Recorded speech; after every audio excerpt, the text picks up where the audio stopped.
Sir हमें बोल रहे थे नवंबर दिसंबर वाला भी इन लोग तो मैं वो नोटिस डाल दिए। ये आईआईबीएफ की वेबसाइट में आ गया। हाँ। अच्छा, तो कोई बात नहीं। उसका रीजन जो मैं समझ पा रहा हूँ, उसका रीजन ये है कि जब ये आपका एग्जाम खत्म होगा ना, हाँ। उसके बाद उनको ये जो आईआईबीएफ के सेंटर जहाँ एग्जाम होता है वहां से सीट आती है। उस अच्छा। सीट में अगर कोई नकल करता हुआ पकड़ा जाता है, या यस। कोई और कारण है, कहीं कैंसिल हुआ, कहीं सर्वर नहीं हुआ, कुछ हुआ, वो सारा कंपाइलेशन होने के बाद उनको रिजल्ट डिक्लेयर करना होता है। तो उनको ये लग रहा है कि शायद हम 1 महीने में ये काम नहीं कर पाएंगे, तो अच्छा। उन्होंने थोड़ा सा उसको पोस्टपोन किया है। और उसका रीजन ये है कि 2 एग्जाम नेक टू नेक करने से बचना चाह रहे हो। तो यस। एक बार और हुआ था ऐसा एग्जाम, जब ये नोटबंदी हुई थी, तो उस समय हाँ। एग्जाम जनवरी लास्ट में हुआ था शायद। तो अच्छी बात है ये तो, हाँ। एग्जाम शिफ्ट होना अच्छी बात है कि एक बार दोबारा से आपको पूरा प्रिपरेशन करने का मौका मिल हाँ जाएगा। टाइम मिल जाएगा मतलब। हम्म। लेकिन लगभग संभावित जनवरी तक ही होगा फिर सर, ये दिसंबर में नहीं होगा लगभग। दिसंबर लास्ट में हो सकता है, दिसंबर में जेएबी का हो सकता है, और उसका उसमें हो सकता ये है। भी जनवरी में कर देगा। चलिए जी, गुड इवनिंग अगेन, वेलकम। और हम लोग रिकवरी के डिफरेंट तरीके सीख चुके हैं कि कैसे कैसे बैंक जो है अपने लोन्स की रिकवरी कराता है। और उस लोन्स की रिकवरी कराने में एक और नया तरीका आ गया है, और वो तरीका है आपसी मीटिंग करके आपस में बैठ जाओ और आपके जो ग्रीवांसेस हैं वो बताओ। बैंक वाला अगर आपकी बात समझता है, कहीं उसे लगता है कि ठीक है भाई, आपको दिक्कत ये हो गई है तो इतना इंटरेस्ट कम से कम दे दीजिए, कोई सेटलमेंट कर लीजिए, इस तरह के कोई भी। वैसे तो ये आर्बिट्रेशन और मीडिएशन का काम है, लेकिन ये एक तरह से नया सिस्टम आ गया है जुडिशरी में कि हर मामले को कोर्ट में ले जाके सॉल्व करना ठीक नहीं है, क्योंकि कोर्ट में जैसे ही मामला जाएगा तो इसका मतलब वो डिले पे डिले होता जाएगा। तो उसके लिए ऑप्शन ये आया है कि आप लोग आपस में बैठ जाओ, जो दो लोग हैं, क्रेडिटर और डेटर, लेने वाला और देने वाला, और आप जो लोग बोलोगे कोर्ट उसको मान लेगा और उसका सॉल्यूशन निकल आएगा। लेकिन अगर नहीं मानते हैं तो आप फ्री हैं। और लास्ट लेक्चर में हमने डॉक्टर ऑफ कौन सा सुना था, डॉक्ट्रिन ऑफ इलेक्शन सुना था। उसमें वही है कि आप जिस रेमेडी से करना चाहें रिकवरी, उस रेमेडी से रिकवरी कर सकते हैं, ये कंपल्सन नहीं है। ऐसे ही बोरोवर भी है, बोरोवर कहता मैं इस तरह नहीं दूंगा, आप कोर्ट में चले जाइए, वहीं देखूंगा, मैं आपको वहीं देख लूंगा। तो इस तरह से, तो इस जो टॉपिक आज हो रहा है, इस टॉपिक का नाम है लोक अदालत। अब लोक अदालत तो है, लेकिन इसको कैसे लीगल टर्म्स में हम लोग सीखें, वो हम लोग देखते हैं जरा। क्या स्क्रीन आपको दिखाई दे रही है? Yes sir. Yes sir. इस स्क्रीन में एक वर्ड लिखा हुआ है, the legal services authorities act, और ब्रैकेट मतलब आगे उसका नाम दे दिया लोक अदालत।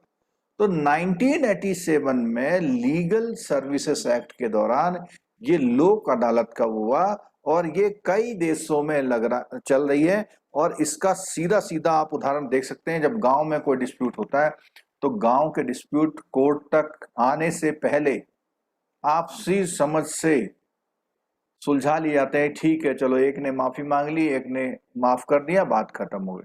तो ये वही एक्ट है, और बैंकिंग इंडस्ट्री में इसका यूज हो रहा है। जो समझदार बैंकर हैं और समझदार बोरोवर हैं, वो एक ही सिटिंग में अपने मामले को सुलझा लेते हैं।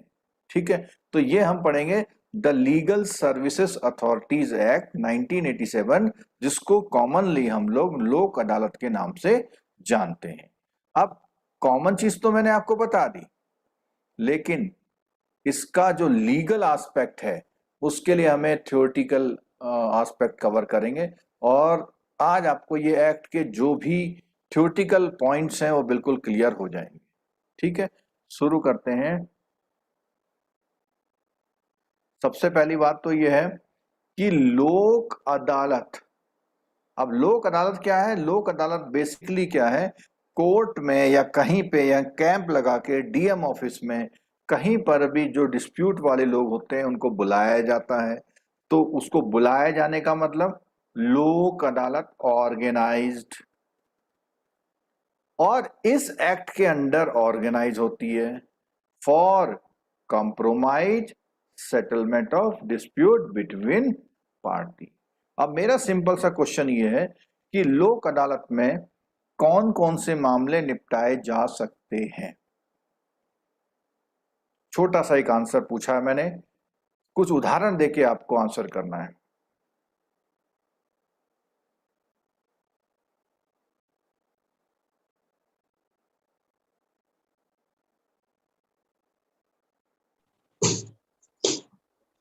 तो स्टेट गवर्नमेंट के जो ऑफिस रहते हैं उसमें जो काम हमारा नहीं हो पाता है, वो काम सेम नहीं हो पाता? या नहीं कोई एप्लीकेशन बहुत दिन से पेंडिंग है। नहीं,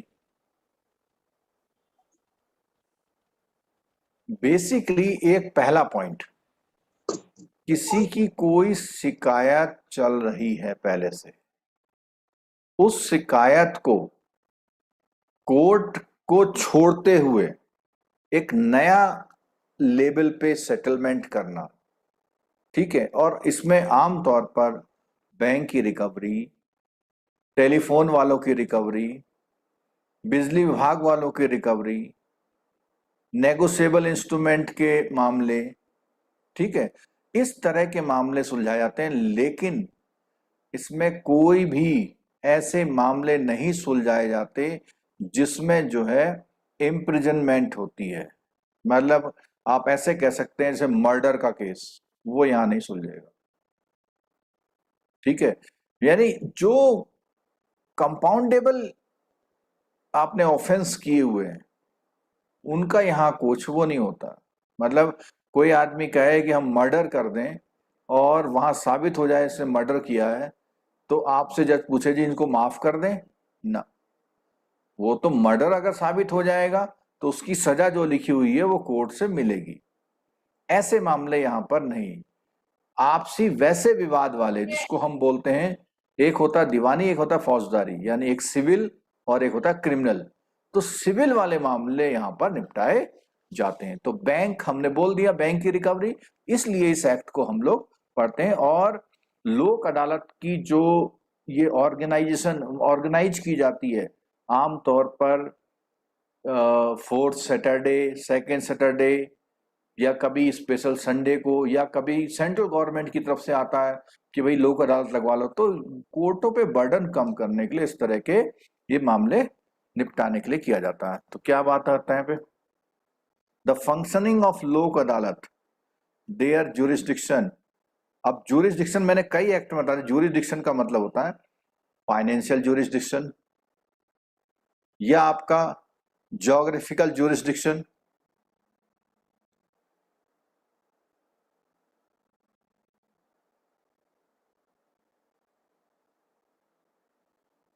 इस तरह के कोई भी मतलब मामले होते हैं वो यहां निपटाए जाते हैं। तो क्या बोला इसने, देखो, द फंक्शनिंग ऑफ लोक अदालत, द मैनर in which लोक अदालत take cognizance of cases, the type of disposal of the cases and matters referred to लोक अदालत, and nature of award, award का मतलब होता है जो वहां डिसाइड होता है, that may be passed by लोक अदालत आर डिस्कस। तो इतनी बातें उसमें कि कैसे मामले इसमें वो होते हैं, कैसा क्या होता है उसमें वो करते हैं, ठीक है।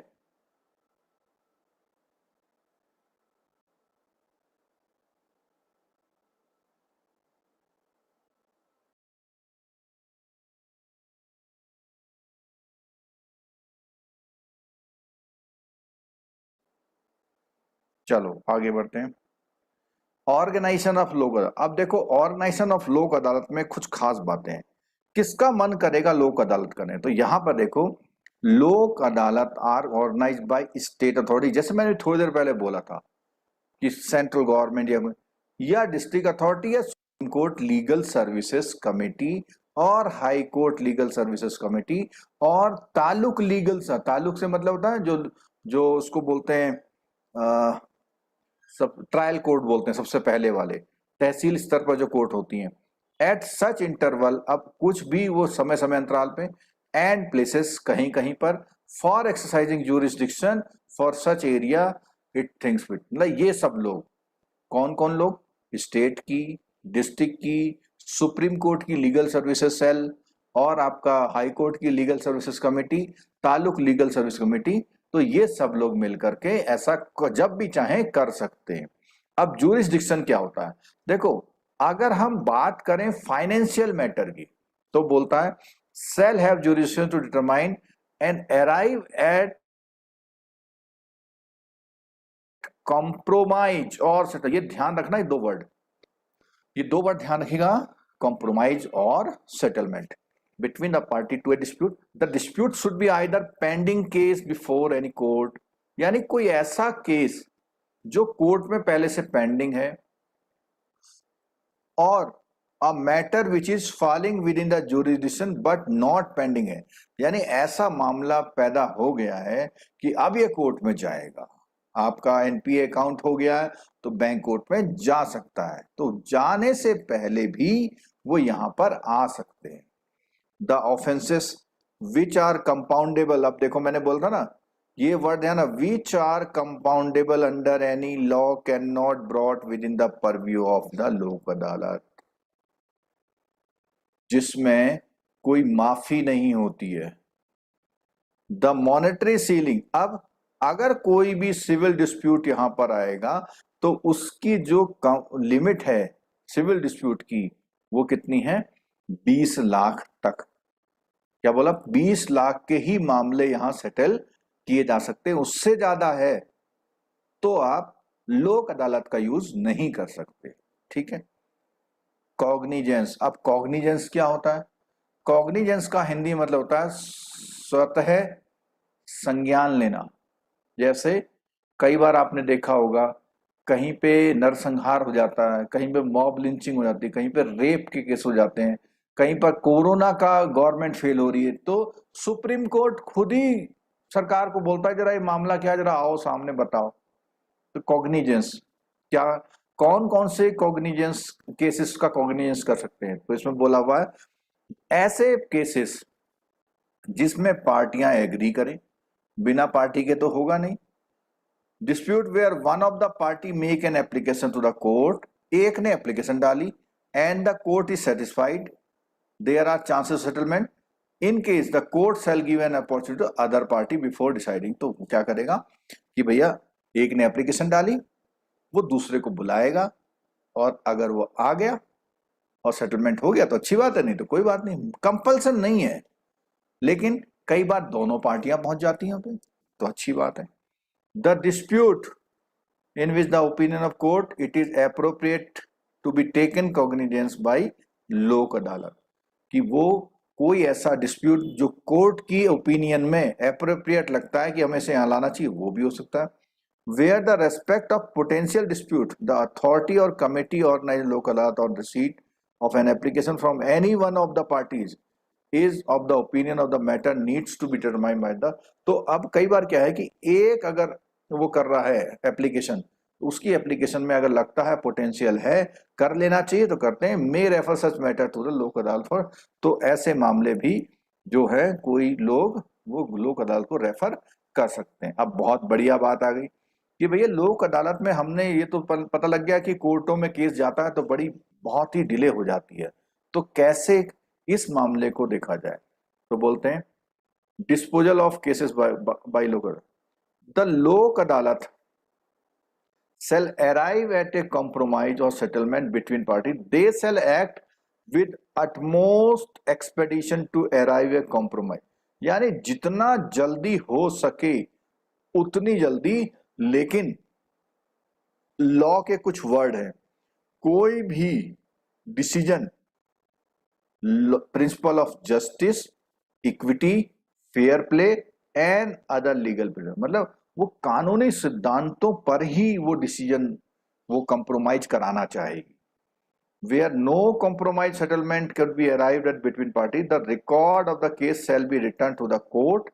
जिस कोर्ट से आया वहीं चला जाएगा, ठीक है, और जो कोर्ट से नहीं आया तो भैया फ्री हैं वो लोग, जो चाहे करें.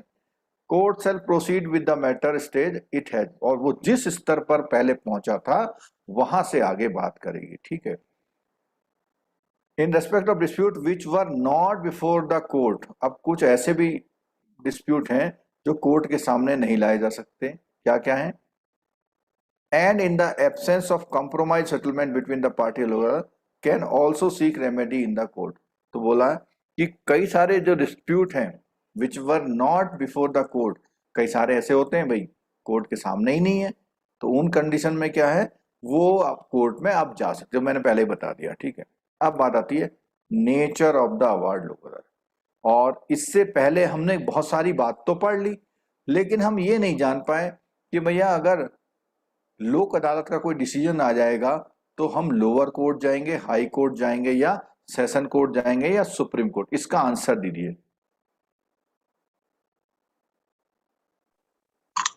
सर मैटर वहाँ फाइनलाइज नहीं होते. कई बार नहीं होते हैं. सर ये हेल्ड कहाँ होता, कहाँ लगती, कहाँ लोक अदालत, मतलब लोक अदालत अगर सरकार चाहे तो किसी पीपल के पेड़ के नीचे टेंट में भी लगा सकती है. मतलब इसका कोई उसके लिए कोई पहले से प्री डिसाइडेड प्लेसेस नहीं होते हैं. कई बार क्या है, बैंकेट हॉल में भी लगा देते हैं. आमतौर पर तो कोर्ट कंपाउंड में होती है, लेकिन ये कहीं पे भी लग सकती है. बैंक भी अपना लगवा सकता है क्या? बिल्कुल, बैंक तो बहुत पार्टिसिपेट करते हैं, और खासकर से प्राइवेट बैंक. प्राइवेट बैंक जितने मामले होते हैं कार वार लोन के, लोक अदालत से सेटल कर लेते हैं. जब देखते हैं बहुत ज्यादा ब्याज हो गया और पार्टी नहीं दे पा रही है तो उसे पूछते हैं और वो कर दें, ठीक है. परमिशन किससे लेते हैं? है? लोक अदालत लगाने से पहले परमिशन भी ली जाती होगी फिर? नहीं, परमिशन नहीं, गवर्नमेंट डिसाइड करती है कि भाई हम लोक अदालत वो करेंगे. नहीं, गवर्नमेंट बैंक डिसाइड करती है कि हमारे वहां बहुत सारे केस पेंडिंग चल रहे हैं, तो हम क्यों ना लोक अदालत लगा के कुछ केसेस को कम कर लें. कई बार नेशनल लेवल पे ड्राइव चलती है. जैसे कई बार आपने अखबार में अगर देखा हो कि एक ही दिन में 15,000 केस सॉल्व हुए. समझ में आ रही बात? वो यही होते हैं, पूरे ऑल ओवर इंडिया में लगती है वो. जैसे कोरोना का टीका लग रहा, इसी तरह से बिल्कुल से भाई, वो भी तो रेमेडियल है ना, ठीक है. तो मेरा क्वेश्चन था कि इसकी अपील कहां होती है, तो उसका आंसर है no appeal shall lie in any court against the award. मतलब अगर, अब देखो कैसे लोक अदालत होती कैसे है, सुनो.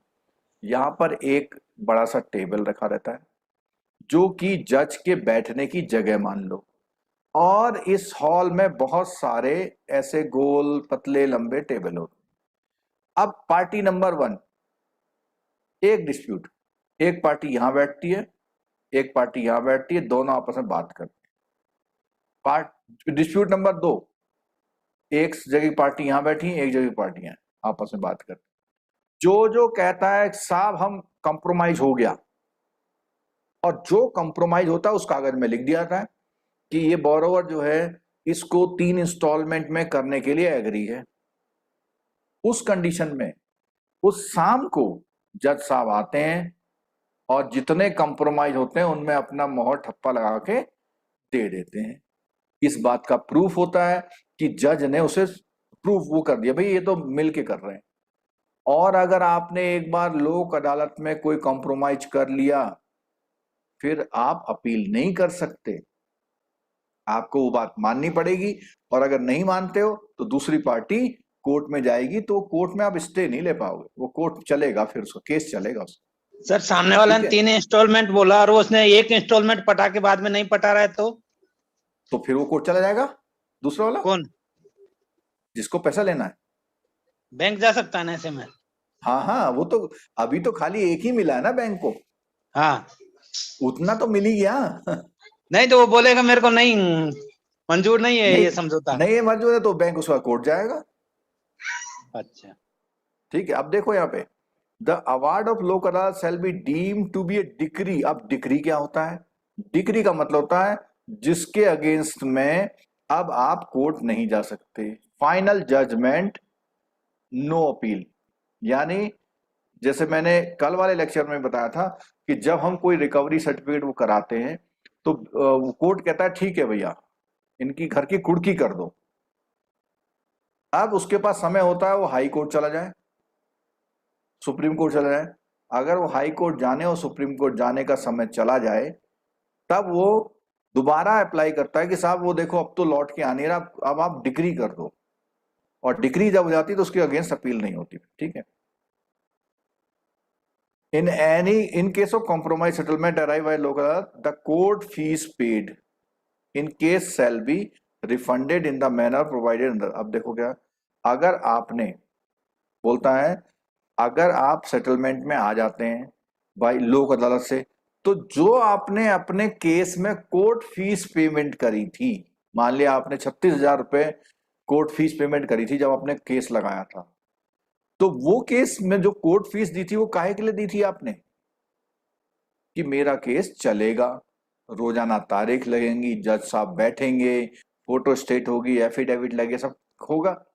तो कोर्ट कहता है दो, मेरे जज को बैठना ही नहीं पड़ा, मेरे को उस दिन और केस सुन लिए मैंने, तो कोर्ट कहता है लो भाई अपनी फीस ले जाओ, मैंने तो कुछ किया ही नहीं, आपने आपस में सेटलमेंट किया। ठीक है। Every award shall be binding on all party, और उनको मानना होता है, और नहीं मानेंगे तो वो फिर आगे जाएंगे, और लेकिन दूसरा वाला बंदा अपील नहीं कर सकता। ठीक है।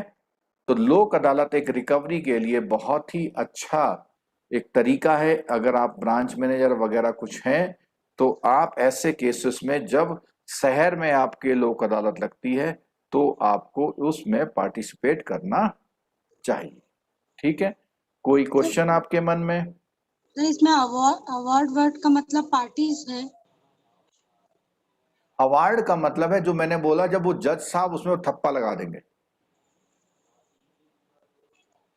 आपस में सेटलमेंट हुआ, वो सेटलमेंट तब तक वैलिड नहीं है जब तक जज साहब के सिग्नेचर नहीं हो, और जज साहब के सिग्नेचर किया हुआ मामला जो होता है उसी को अवार्ड बोलते हैं। Okay sir. ठीक है। जो जनरल क्वेश्चन है वो पूछ सकते हो, और एक आध 2 मार्क्स का क्वेश्चन इसमें से आ सकता है। और ये जो टॉपिक हमने किया हुआ है ये topic basically recovery based topic है। मतलब रिकवरी का भी एक तरीका है। हमने सरफेसी पढ़ा, डीआरटी पढ़ा, और हमने ये लोक अदालत पढ़ लिया। उसके अलावा अगर नहीं हल निकल रहा तो सिविल कोर्ट में जाके अपना केस लड़ते रहे भाई। ठीक है। चलो नेक्स्ट टॉपिक की तरफ आते हैं।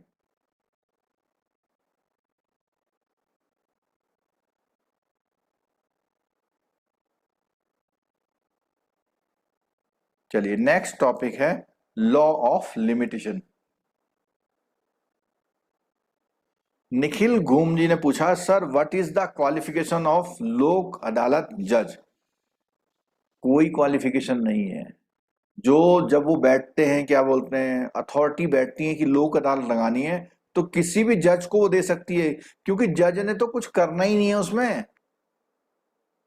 जज ने तो केवल एक सरकारी कोर्ट का आदमी बन के अप्रूव कर देना है, आप जो भी डिसीजन लोगे। ठीक है। तो कोई इसमें अगर हम आंसर ऐसा करें तो वो जो बेसिक जज की क्वालिफिकेशन होती है वो होनी चाहिए, सिंपल बात। लेकिन वो होगा जज, वो होगा किसी ना किसी कोर्ट का जज। ठीक है।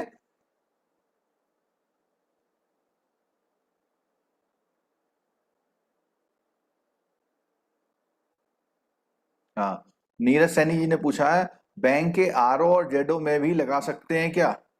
देखो आपको जज को बुलाना है। अब आप कहोगे साहब जीएम साहब के चैम्बर में लोक अदालत लगवा दो, तो जज बुरा मान सकता है। तो इसीलिए कोशिश क्या करी, मैं फिर बात सुन लीजिए, कोशिश ये करी जाती है अधिकतर कोर्ट कंपाउंड में लगती है। लेकिन जब सरकार कहती है कि हमें 50 लाख जनधन खाते खोलने, तो आप खाते कहां खोलते हैं? बोलो, आंसर देते जरा मेरी इस बात का। बैंक में। कहीं पे भी जाके स्कूल में जाके खोलते हैं।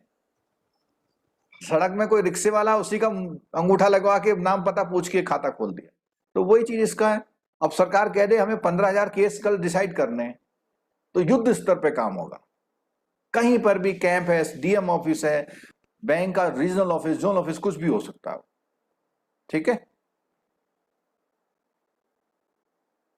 चलो तो नेक्स्ट टॉपिक पर आते हैं हम लोग। यूट्यूब वालों को समझ में आ रही है या नहीं आ रही है, या एमसीक्यू करने हैं?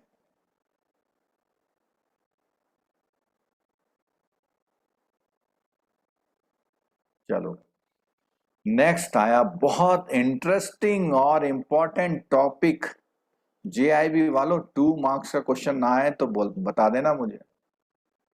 और सीआईबी वालों आपका जो है रिटेल बैंकिंग का कॉन्सेप्ट है, इसमें लोन करते समय कुछ पॉइंट्स हैं लीगल पॉइंट टाइप के, उस पॉइंट ऑफ व्यू से आपका इंपॉर्टेंट है।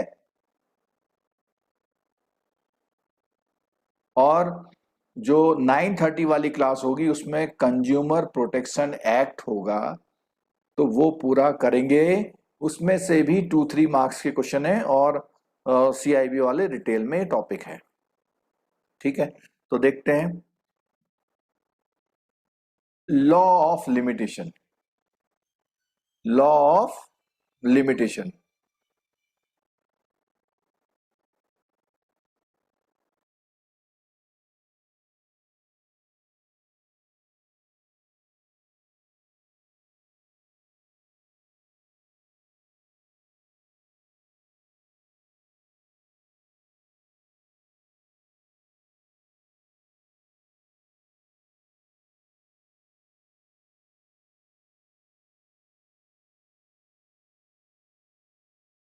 सर आवाज नहीं आ रही।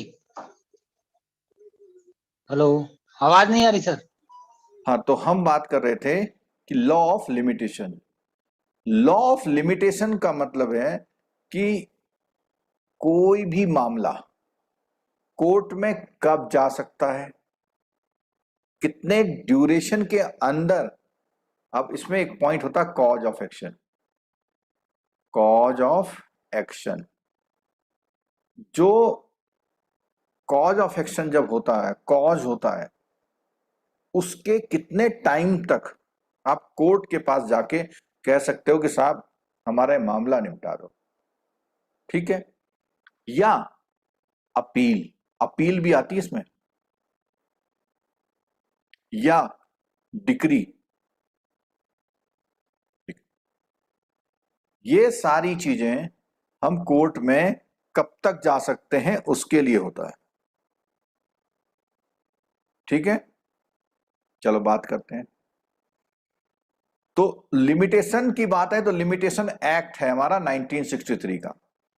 लिमिटेशन एक्ट है 1963 का, जिसने ये ऊपर वाले टाइम को डिफाइन किया हुआ, कौन से मामले में कितने दिनों तक हम कोर्ट में जा सकते हैं। ठीक है, इंट्रोडक्शन। इंट्रोडक्शन में क्या है? These entity provide financial assistance to borrower and default borrower. They are required to appropriate action for recovery of money. जो भैया पैसा दिया उसके लिए एक्शन लेना है, वो एक्शन लेने की लिमिटेशन क्या है? Recovery of debt due to the bank and financial institution and securitisation, SARFAESI और ये दोनों के लिए, that action under those act are permissible only if claim is within the period of limitation. मैंने बोला कि अगर आपने 1970 में कोई लोन दिया है और आज आपका स्मार्ट मैनेजर आ गया, उसने कहा मैं पिछले 40 सालों के लोनों की रिकवरी करा दूंगा, तो कैसे कराएगा जरा बताओ तो।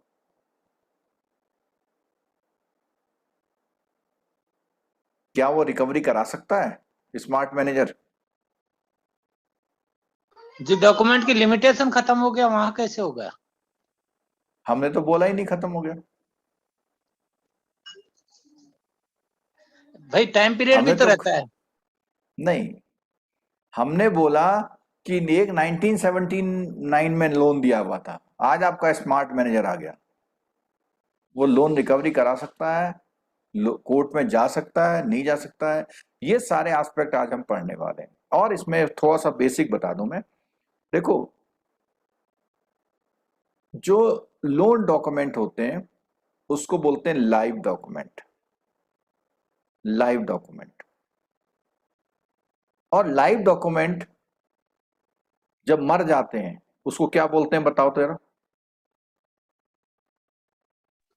टाइम बार्ड बोलते हैं क्या सर? बिल्कुल ठीक, टाइम बार्ड।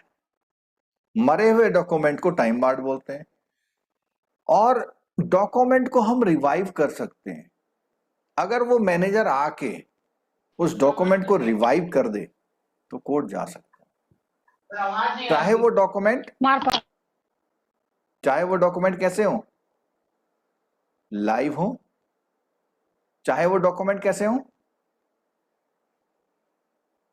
टाइम बार्ड हो। और एक और तरीका होता है ट्रिक। इस चैप्टर में वो ट्रिक भी पढ़ेंगे कि कौन सी वो ट्रिक है जिससे हम डॉक्यूमेंट को क्या कर सकते हैं, रिवाइव कर सकते हैं, जिंदा कर सकते हैं। ठीक है, बोलिए पॉइंट समझ में आया? कोई क्वेश्चन? थ्योरी पे जाएंगे, बहुत छोटा टॉपिक है लेकिन इंपॉर्टेंट टॉपिक है। छोटा टॉपिक है लेकिन इंपॉर्टेंट टॉपिक है। यूट्यूब से कोई query?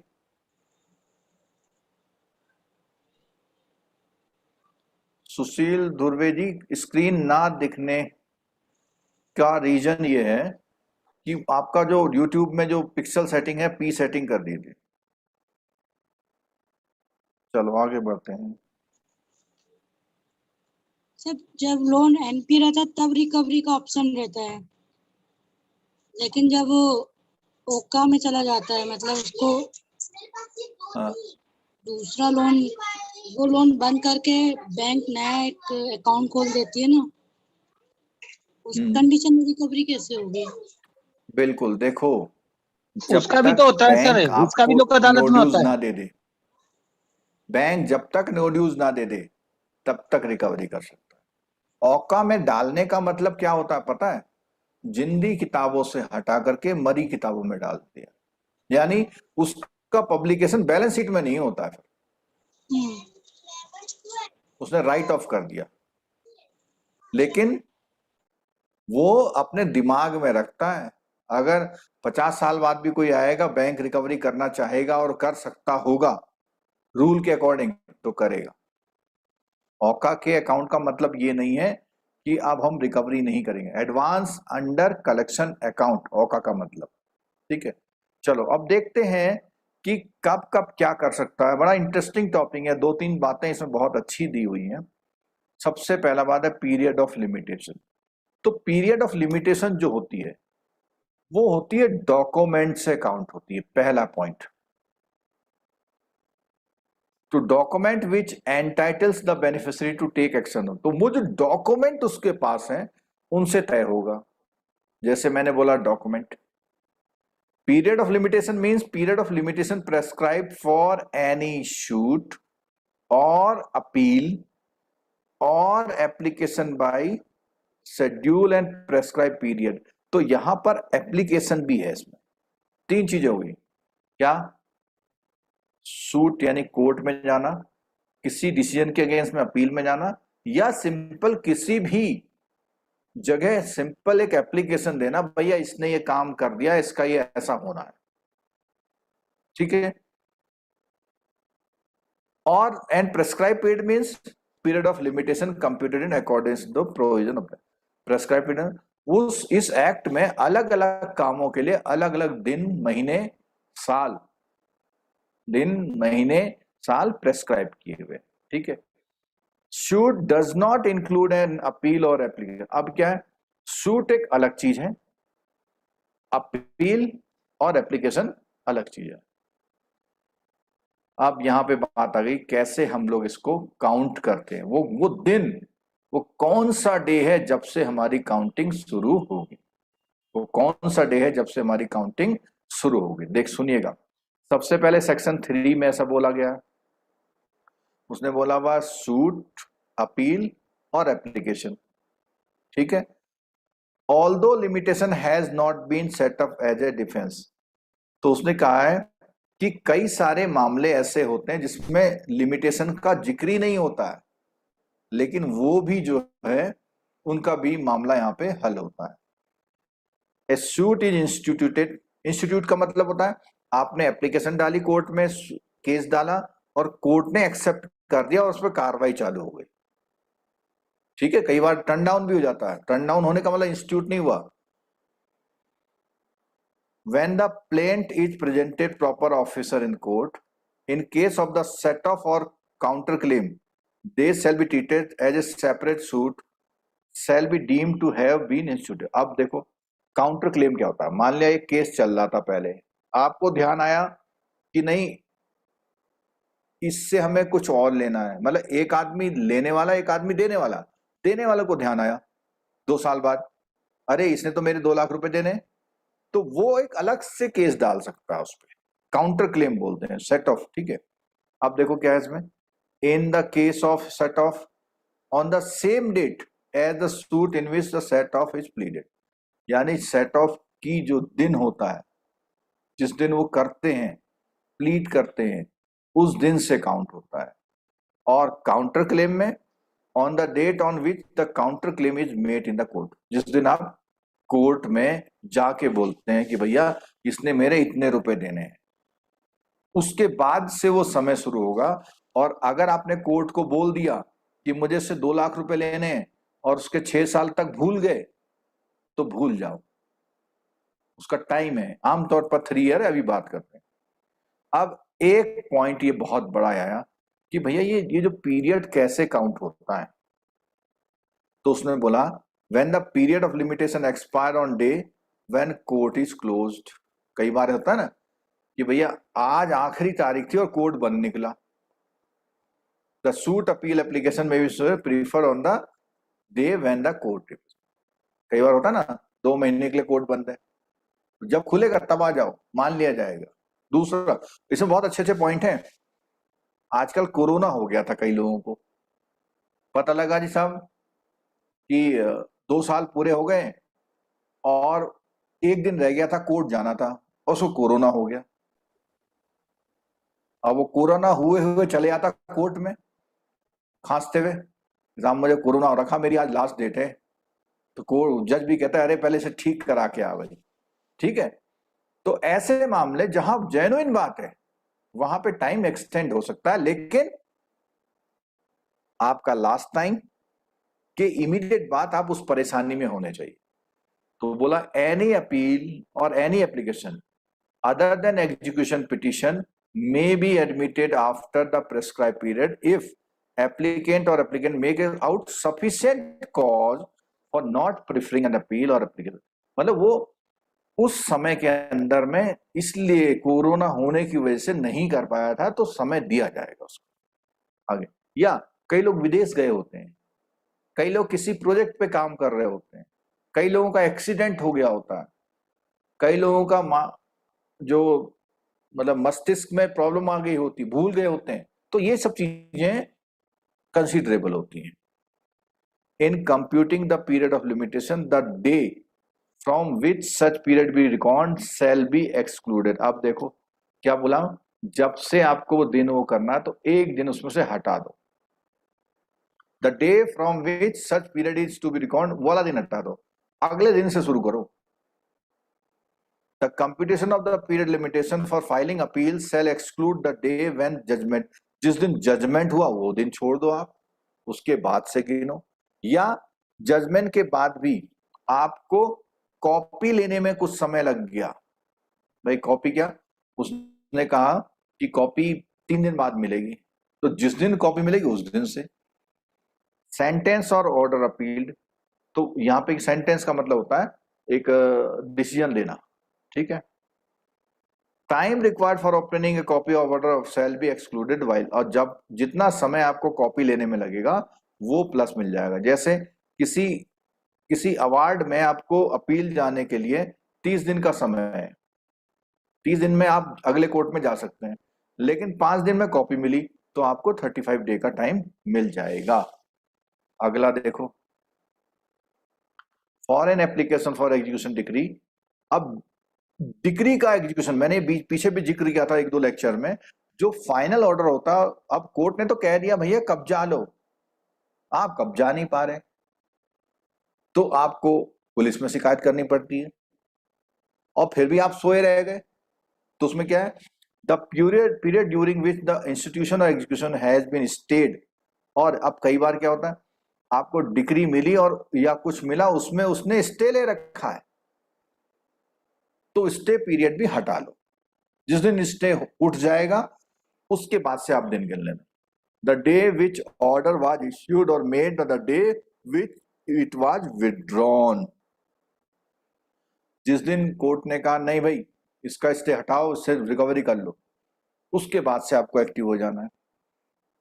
For filing any suit for which notice has been to be given और for which the previous consent और सैंक्शन ऑफ गवर्नमेंट और एनी अदर अथॉरिटी रिक्वायर। अब क्या बोलता है कि अगर आपको ये फॉर फाइलिंग एनी सूट मतलब केस डालने के लिए कोई नोटिस देना है, तो उसके बारे में बोलता है for which the previous consent, आपको क्या करनी है, जो गवर्नमेंट है या अथॉरिटी है उससे पहले परमिशन लेनी है in accordance with the requirement, और अगर किसी भी कानून के अंदर वो परमिशन लेनी होती है तो ले लेंगे, और for the time being enforce the period of such notice और टाइम रिक्वायर्ड ओपनिंग सच कंसेंट और सैंक्शन शैल बी।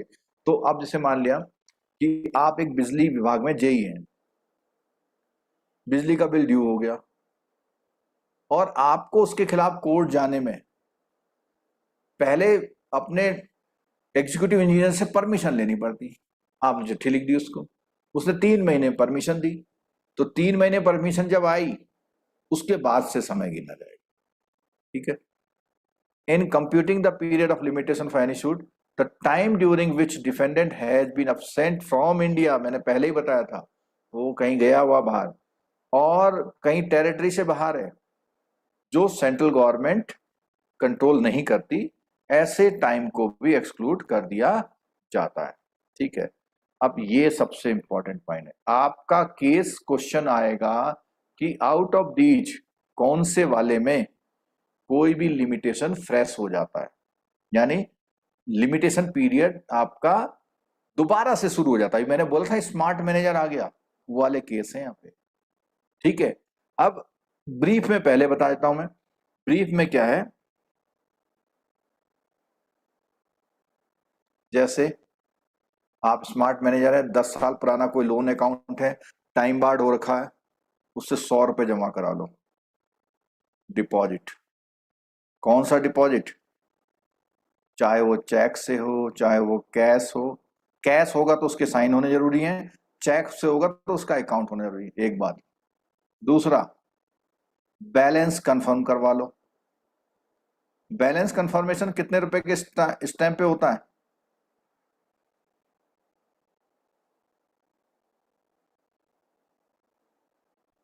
सर बोलिए पहले तो भाई। बैलेंस कंफर्म कैसे करेंगे यही बता दीजिए, हमको तो यही पता नहीं है।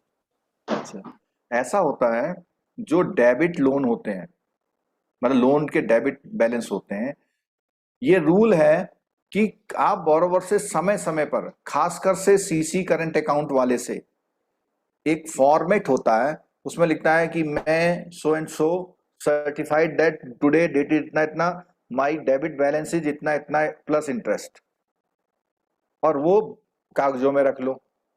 ऐसा कागज आपके डॉक्यूमेंट को दोबारा से जिंदा करता है या दोबारा से सांस दे देता है। आप जिस डेट में उसने बैलेंस कंफर्मेशन दिया है वहां से वो समय गिन सकते हैं, भले ही 10 साल पहले कुछ नहीं किया उसने। मेरा पॉइंट समझ में आया आपको? सर जो नोटिस देते हैं वही वाला है क्या, नहीं, कस्टमर को नोटिस नोटिस देते हैं वन वे है ना, पैसा बच, आपने दे दिया, उसने क्या किया, तो वो उसको सिग्नेचर लेते हैं ना उसका, वो एक्सेप्ट किसका? करता है हाँ मेरा ये लोन है नोटिस में, नहीं, हाँ वही एक्सेप्ट करने की कस्टमर बात का। बता रहा हूं, उसकी लैंग्वेज ऐसी होनी चाहिए, उसी को बैलेंस कंफर्मेशन मान सकते हैं आप। लेकिन बैलेंस कंफर्मेशन 1 रुपए के stamp paper, stamp, revenue stamp पर लिया जाता है। अब जो लोग 10 लिख रहे हैं, ऐसा हो सकता है कि कई सारे केसेस में ऐसा हो सकता है कि वो जो स्टैंप है ज्यादा ले लिया कोई बात नहीं, लेकिन रूल क्या कहता है, 1 रुपए का रिवेन्यू स्टैंप।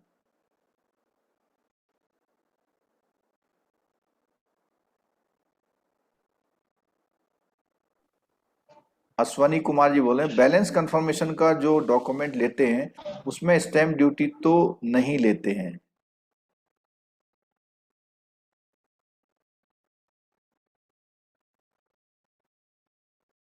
अंकित जानी जी बोलते हैं letter of acknowledgement of date.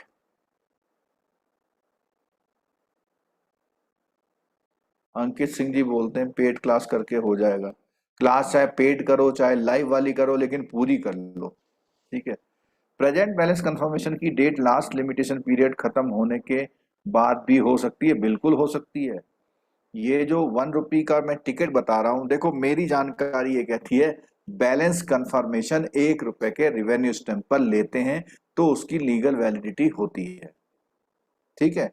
अब अगला पॉइंट सुनिए, अगला पॉइंट इसमें बहुत अच्छा सुनिए। हमने बोला था कि आपने नोटिस दे दिया उसको और आपने कहा सब 5 लाख रुपए प्लस 2 लाख रुपए का इंटरेस्ट है। उसने क्या किया, उसका जवाब दिया कि जो मैंने 5 लाख रुपए का लोन लिया था उसमें आपने इंटरेस्ट की कैलकुलेशन गलत करी है। तो क्या ये लिमिटेशन को एक्सेप्ट कराएगा?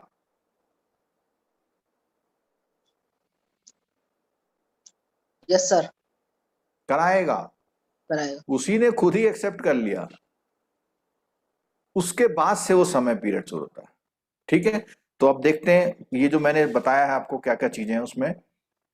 एक तो बोला हुआ an acknowledgement of liability in respect of such property right has been made writing sign by the party against whom such property right is claimed or by person through whom he derives his title। अब क्या मतलब है, एक तो खुद sign कर दे और दूसरा ऐसे किसी अपने रिप्रेजेंटेटिव से जिसको उसने बोला हुआ है कि भैया ये मेरा लोन की किस्तें जमा करेगा जो भी कुछ है, a fresh period of limitation shall be computed on time। समझ में आई बात? अच्छा, अब एक बात आई थी कि क्या डॉक्यूमेंट एक्सपायर होने के बाद जिंदा करे जा सकते हैं। हमने बोला था यस। कितने रुपए के स्टैम्प पेपर पे डॉक्यूमेंट रिवाइव होते हैं? 50 रुपए का सर। 50 रुपए का स्टैम्प किसी केस में यूज नहीं होता। 100 का। 100 का। ये जो 100 रुपए का है टाइम बार डॉक्यूमेंट को रिवाइव करने का डॉक्यूमेंट होता है। आप लोग अपने फील्ड अफसर से इस बात की डिस्कस करके देख सकते हो कैसा होता है। उसमें लिखा रहता है कि आपने एक लोन लिया था, वो फलाना इतनी डेट को ये वो, और इस तरह ये रिवाइव करते हैं। आगे बोलता है वेयर पेमेंट ऑन अकाउंट और डेट एड्रेस और legacy is made before expiration of the prescribe period by person liable to pay, यानी उसका समय खत्म होने वाला था उससे पहले ही उसने उससे कुछ जमा करा लिया और बाय हिज एजेंट ड्यूली और उसके एजेंट से करा दिया, तो फ्रेश लिमिटेशन पीरियड वहां पर फिर से दोबारा से शुरू हो जाता है, ठीक है। In this case that does not include money payable under A decree और कोर्ट। तो इसमें क्या है, कोई डिक्री और इस तरह के केसेस को वो नहीं करते, ठीक है। चलो अब असली जो है फैक्चुअल बातें जो आपको लर्न करनी, और इसमें जो गलती होती है वो मैं बता देता हूं आपको। देखो, आपको अगर आपने कोई पैसा उधार दिया है तो 3 साल के अंदर आपको कोर्ट पहुंचना है अगर वो नहीं देता तो, ठीक है। और कौन सी डेट से? जिस दिन उसको डेबिट किया आपने। अब डेबिट क्या मतलब, ऐसा होता है, एक होता है लोन सैंक्शन, एक होता है लोन डॉक्यूमेंट, और एक होता है डिसबर्स। इस पॉइंट को समझ लेना, इसमें से डेट वाला क्वेश्चन आता है, 2 नंबर का आया है जेआईबी में कई बार ये क्वेश्चन। उसमें कहते हैं कि आप जिस दिन सैंक्शन करते हैं उससे कोई मतलब नहीं, जिस दिन डॉक्यूमेंट करते हैं उससे कोई मतलब नहीं, जिस दिन उसके खाते में डेबिट क्रिएट करते हैं, पहला डेबिट दूसरा डेबिट, तो जैसे जैसे डेबिट होगा तो जो आखिरी डेबिट होगा उस डेबिट से 3 साल तक आप कोर्ट जा सकते हैं अगर वो पैसा नहीं देता या कुछ करता है। ठीक है। दूसरे मामले में कभी डिमांड में लोन दिया है आपने, उसका भी वही है। ठीक है। और कभी कभी कोई ऐसा लोन, बिल ऑफ एक्सचेंज, जिसमें पेबल एट साइट और after site but not a fix time. तो बिल की जो टाइम शुरू होती है जब आप उसे प्रेजेंट करते हैं,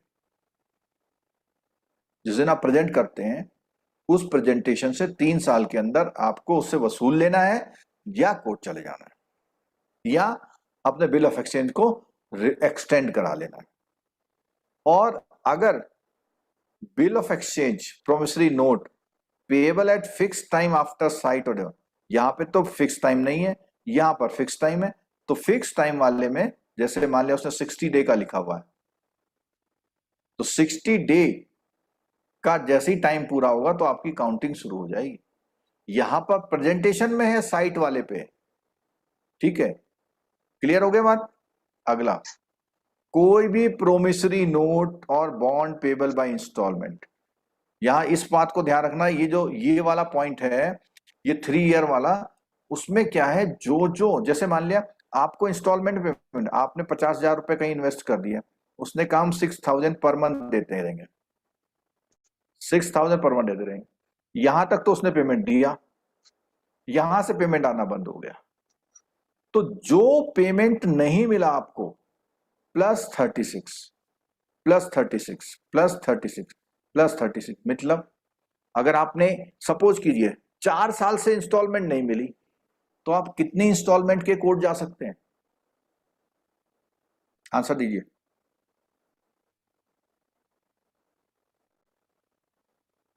चार साल से इंस्टॉलमेंट नहीं मिली,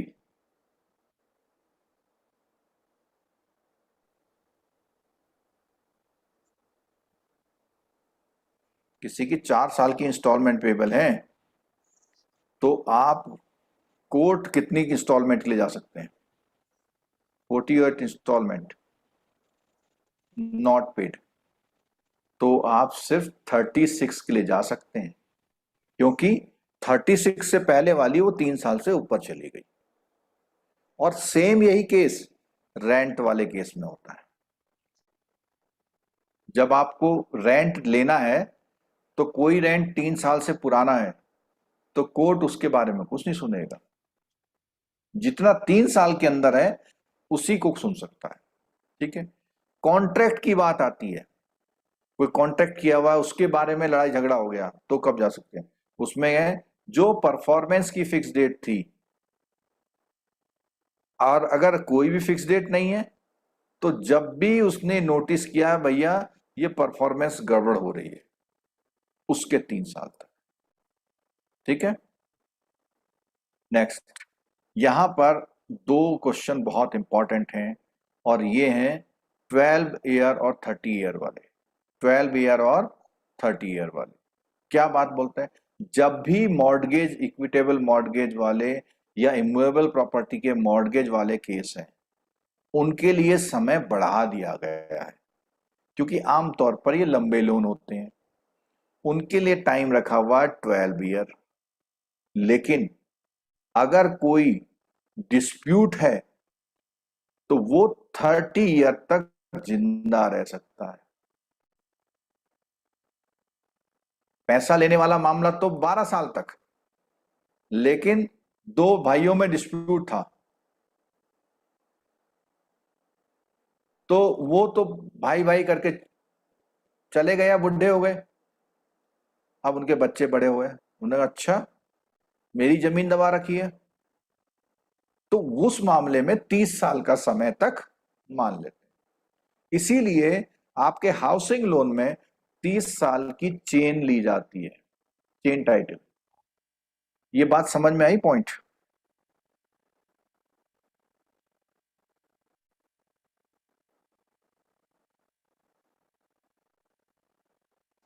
और इसी तरह से अगर आपने कोई पोजीशन लेना है तो वो पोजीशन आपका अपने लोन ड्यू से 12 साल के अंदर ले लेना है। अगर आप 12 साल बाद कोर्ट में जाएंगे तो पोजीशन नहीं मिलेगा आपको। और इसमें भी एक चीज और है, डिक्री। डिक्री का मतलब होता है कि अगर कोई कोर्ट ने आदेश दे दिया फाइनल और आप सो गए, 12 साल बाद पुलिस के पास गए कि साहब 12 साल पहले कोर्ट ने कहा था इसकी जमीन कब्जा लो, तो डिक्री के अगेंस्ट में भी 12 साल है। ठीक है, कोई फ्रॉड का केस है उसको भी 3 साल तक। अब यहां पे 2 पॉइंट सुनो।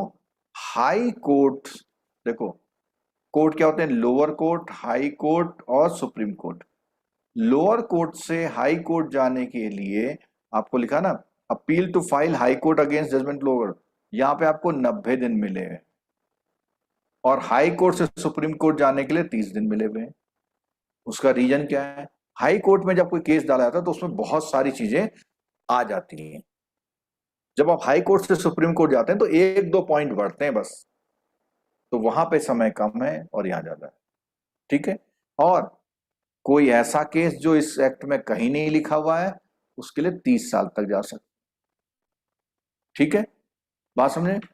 और अगर any suit except a suit before the supreme court in the exercise of its jurisdiction by और on behalf of central government, और अगर गवर्नमेंट के बिहाफ पर कोई केस किया गया है तो उसमें क्या बोलता है, when the period of litigation would begin to run under this act against like suit by the private, तो वो भी गवर्नमेंट के लिए भी उन्होंने 3 साल। गवर्नमेंट को कुछ पैसा किसी से लेना है, कुछ करना है, किसी के खिलाफ कोई केस करना, ऐसे ही कहते हैं जब कोई एम्प्लॉय रिटायर हो जाता है तो रिटायर होने के बाद सरकार को पता लगा रही इसने कुछ गड़बड़ कर दी थी, तो वो उस मामले में 3 साल के अंदर जा सकते हैं। 3 साल के अंदर उस बाद उसके अगेंस्ट कुछ भी एक्शन नहीं ले सकते। ठीक है दोस्तों, मेरे को जरा फीडबैक दीजिए, ये 2 टॉपिक आपको कैसे समझ में आए। अश्वनी कुमार जी पूछते हैं डॉक्यूमेंटेशन क्या डिस्बर्स के बाद किया जा सकता है? बिल्कुल नहीं किया जा सकता। डॉक्यूमेंटेशन और डिस्बर्समेंट सेम डे हो सकते हैं। डॉक्यूमेंटेशन पहले हो सकता है लेकिन बाद में नहीं हो।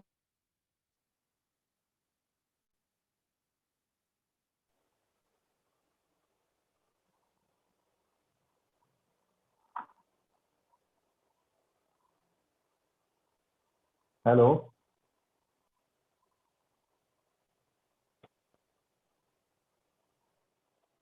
Hello, hello. हेलो जी सर, आवाज आ रही है, पिक्चर नहीं आ रही। हाँ हाँ, वो पिक्चर से चलेगी। मेरा नेट उधर का वो लैपटॉप बंद हो गया, लेकिन मैं बात कर सकता हूँ आपसे। आप बताइए सर एक फोर्स क्लोजर और था इसमें, उसका क्या था? फोर क्लोजर का मतलब होता है जो जमीनी डिस्प्यूट होते हैं ना, वो उसके मामले में यूज होता है फोर क्लोजर वर्ड। तो मैंने बोला ना, जमीनी डिस्प्यूट जो है 30 साल तक जिंदा हो सकता है। एक तो हुआ लोन रिकवरी, एक होता है ये जो जमीनी डिस्प्यूट होते हैं ना, वो 30 साल तक जिंदे हो सकते हैं।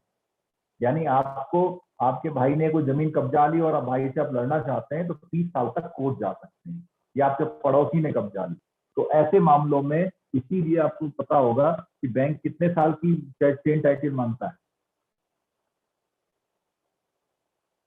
बैंक जो है कितने साल की चेन टाइटल मांगता है? 30 साल की, 30 साल की। अब कई बैंकों ने थोड़ा लिबरल कर दिया तो 15-15 साल की मान जाते हैं। वो डिपेंड करता है कि जमीन किस नेचर की है। अगर प्योर पब्लिक की जमीन है, तो इसने उसको बेची, उसने इसको बेची, तो उसमें 30 साल ले लेते हैं, और अदरवाइज होगा। सर वो 12 साल का क्या है? 12 साल का बताओ।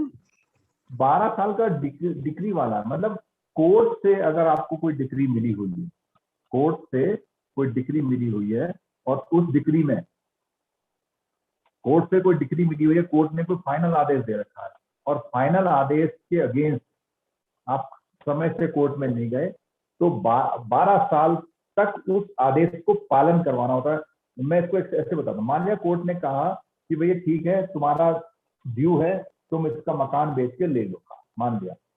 तो आपने कहा ठीक है ले लेंगे। आप थोड़ा कहीं बिजी हो गए, थोड़ा कहीं बिजी हो गए, इस तरह बिजी होते गए, और आपने समय निकाल दिया। कितना? आपने समय निकाल दिया 12 साल। और फिर पुलिस वालों के पास जा रहे हैं कि साहब इसमें हमें आदेश मिला था और हमें जो है वो करना है। उस कंडीशन में वो नहीं कर पाए। और कोई क्वेश्चन? हेलो, हेलो, और कोई क्वेश्चन बताइए।